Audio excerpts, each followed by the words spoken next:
You're watching a Highwire Media podcast. Hello and welcome to the Big D Breakdown. As always, I'm your host, Larry Least. Today we dive into all the latest headlines coming out of Week 5. Before we do that, give me your thoughts on all the topics we cover, and if there's something we missed, let me know. And with that, let's dive right into our first topic. The Cowboys are now dealing with another injury crisis that could potentially spiral out of control fast. It's been a next man up mentality for the Dallas Cowboys early in the 2025 NFL season. They've got some pleasantly surprising contributions from several players on their roster, though the hits keep coming. This time it's safety Donovan Wilson. Wilson wasn't spotted at the Cowboys' first Week 6 practice ahead of their matchup with the Carolina Panthers. The seventh-year pro exited late in the fourth quarter of Dallas' 37-22 win over the New York Jets after suffering an unspecified injury. For whatever it's worth, a veteran sitting out a Wednesday session normally shouldn't stir up much cause for concern. He was listed on the injury report with knee and elbow ailment, which is concerning. Not to mention his availability, or lack thereof, complicates matters for a Cowboys squad that was down 4 starting offensive linemen against the Jets. Wilson will have 2 more chances to take the field and show the Cowboys medical staff he's healthy enough to suit up in Carolina. Already without his defensive backfield mate Malik Hooker, who's out at least the next 3 games with a toe injury, Harris noted that Dallas will turn to Markquese Bell or Alijah Clark if he can't play. Cowboys head coach Brian Schottenheimer may have to pull another rabbit out of his visor for the team's upcoming clash with the Panthers. Bell has logged only 10 defensive snaps this season and has made little impact with an even smaller workload. Meanwhile, Clark has been active for just 1 of Dallas's first 5 contests and was relegated to special teams duties. Bell has minimal experience in an expanded role, though he was productive when given a chance. In 2023, he logged 94 tackles, 3 for a loss, 4 pass deflections, and 2 forced fumbles across 17 games and 8 starts as a converted linebacker. Nevertheless, his presence would be a marked downgrade from Wilson. Clark is an undrafted rookie. While seeing him get increased opportunities would be a fun story, his scarcity of reps makes a vulnerable, depleted Cowboys secondary even more exploitable. Dallas is allowing the most passing yards per game, 284.6, and net yards per attempt, 7.5, plus the second highest opponent passer rating at 117.2. So let me know your thoughts on this topic in the comments section below. With that, we go on to our next topic. Javonte Williams is killing it in Dallas, and he could be the best free agent running back signing. There may not be a better story for the 2025 Cowboys right now than running back Javonte Williams. While there are still plenty of chapters left to read, his hot start to the season already has him in rare company among the team's historical list of free agent running backs. In fact, with a few more weeks at his current pace, Williams could soon be the best of all time.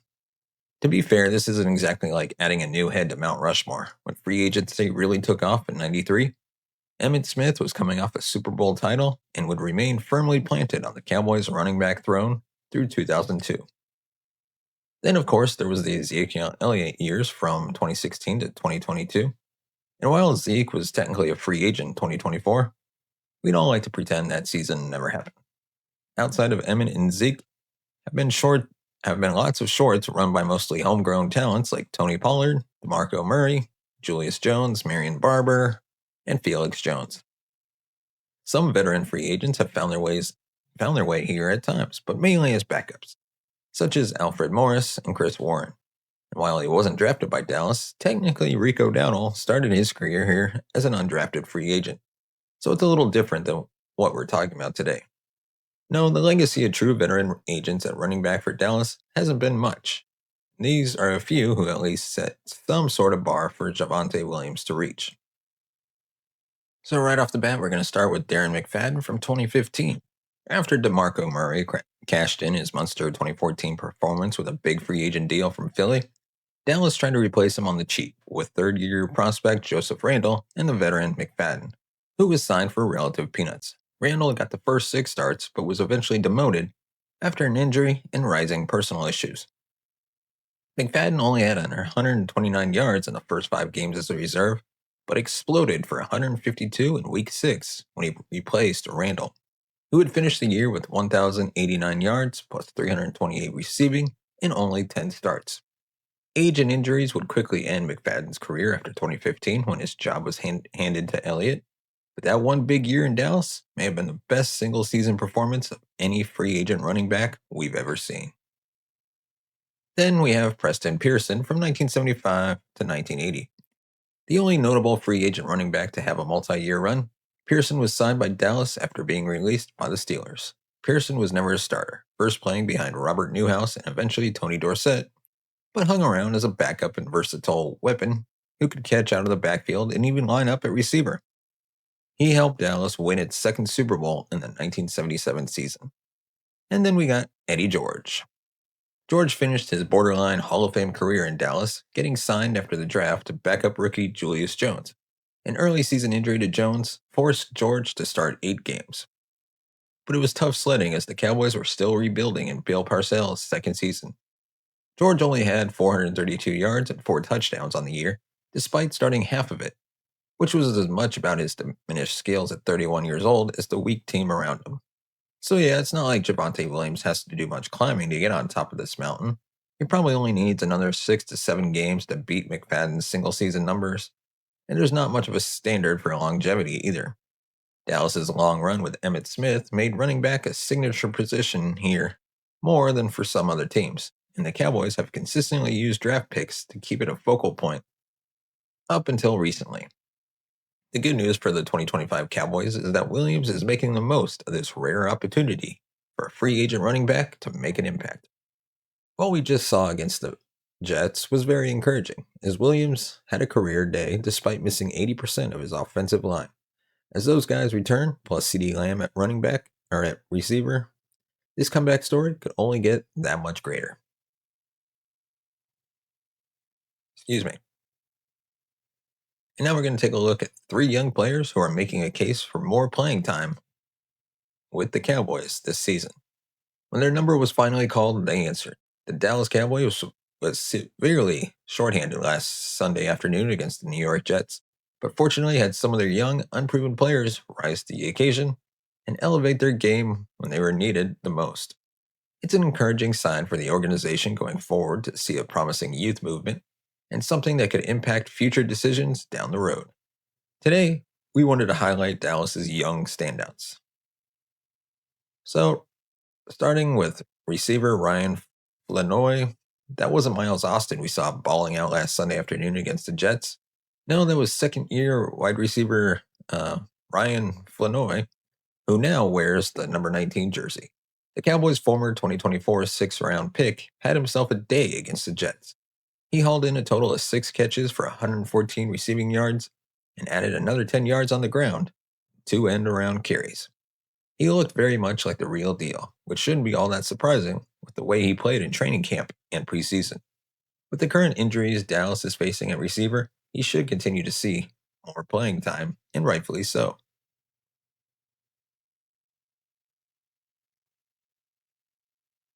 And then we have left tackle Nathan Thomas.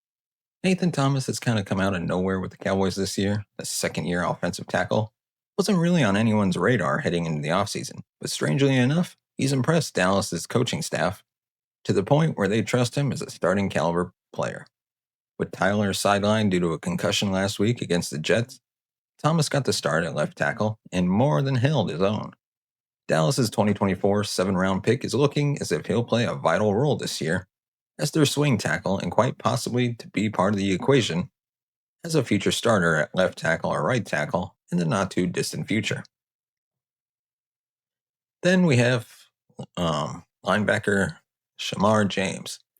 After losing starter linebacker Jack Sanborn to a concussion with 6 minutes still to play in the second quarter last week against the Jets, Shemar James stepped in to replace him and ended up leading the team in tackles with 15. Dallas hasn't had a linebacker with that many tackles in a regular season game since Leighton Vander Esch and Sean Leaf, both former first-round picks. A 5th-round pick this year by the Cowboys James's performance Sunday afternoon may have him in line for more playing time moving forward, regardless of Sanborn's injury status. Excuse me. Let me know your thoughts on this topic in the comment section below. Is there any other players we should have highlighted, or some that we missed, or do you not agree with these three players? Let me know. And now on to our next topic. Matt Eberflus keeps committing malpractice by avoiding no-brainer decision. The Dallas Cowboys defense played well enough in Week 5 to buy coordinator Matt Eberflus more time. That isn't to say Jerry Jones would fire him mid-season. Jones rarely sends coaches packing during a season. However, the defense looked bad enough in the first month that anything should be on the table if it backslides following a 5-sack showing against the Jets. While some things are out of the defensive coordinator's hands, like Dallas's subpar linebacker play, he's continued to ignore an obvious fix, giving James Houston starter snaps. Signed right before training camp, Houston has been the Cowboys' best pass rusher in the post-Micah Parsons era, and it's not all that close. Dante Fowler has had a huge game this past Sunday, but Houston has been more consistent and productive on a down-to-down basis. Houston is currently 4th in the NFL with an 18.4% splash play rate, trailing only the Texans' Will Anderson Jr. and the Broncos' Nick Bonito have a higher rate. Ironically, Parsons checks in just under Houston with an 18.2% splash play rate. The 26-year-old Houston is playing out of his mind, and yet he ranked last among Cowboys edge defenders with 27 snaps in Week 5. He racked up 5 pressures in the game on just 23 pass rushing snaps. He was credited with 1.5 sacks, but he could have had 3 or 4. Houston leads the team with 3.5 sacks in 5 games. Even though he's played as many pass rush snaps as Marshawn Kneeland, who has just 3 pressures on the season. What is most damning about Houston's lack of playing time is that Sam Williams, who picked up another bad penalty against the Jets and has a lowly 7.8% pass rush win rate on the season, has more than double the number of pass rush snaps as Houston with 118. The only explanation is that the defensive coordinator wants to keep Houston fresh at the beginning of games to unleash him in the 3rd and 4th quarters. But what sense does that make? Cowboy fans have seen this defense give up opening drive touchdowns without breaking a sweat. That isn't to say Houston will fix everything, but he's one of the Cowboys' best players right now, period. Eberflus is committing malpractice by not riding the wave until it crashes. He needs to be in the starting lineup. So we're not sure what Dallas's defensive coordinator is waiting for. Next, we're going to take a look that Jerry Jones is open to a possible trade before the trade deadline. The Dallas Cowboys offense has shown enough through 5 games that it's fair to assume they will be fighting for a playoff spot until the end of the season, as long as Dak Prescott stays healthy. Of course, the top 5 scoring offense should have bigger aspirations for just getting in the tournament. Major upgrades on defense are needed before Cowboy fans can even think about resetting expectations. Micah Parsons would certainly help, but the November 4th trade deadline presents Jerry Jones' last best opportunity to go for it. Well, if the latest rumors are true, Jones shouldn't find much trouble making a trade. NFL insider Adam Schefter told ESPN Radio that he's expecting upwards of 10 trades to get done before the deadline. You can add 1 trade to that tally after the Bengals traded for Browns quarterback Joe Flacco on Tuesday. The Bengals acquired Flacco and a 2026 6th-round pick for a 2026 5th-round pick. Cowboy fans can all but guarantee that the Eagles will be major deadline players. The 49ers, who are surprisingly 4-1, will surely be in the mix to overcome their injury crisis. Point is that if Schefter expects between 10 to 12 trades to get done, Dallas has no excuse not to be involved. The offense is perfect as is, but the defense could use help at linebacker, defensive end, and potentially a cornerback. Linebacker, though, is the biggest need. You can't point to one player in the linebacker room who's having a good season. Teams have figured out how to expose Jack Sanborn's lack of athleticism. Kenneth Murray is way too slow in processing what's in front of him. Damone Clark has only played 75 snaps this season, and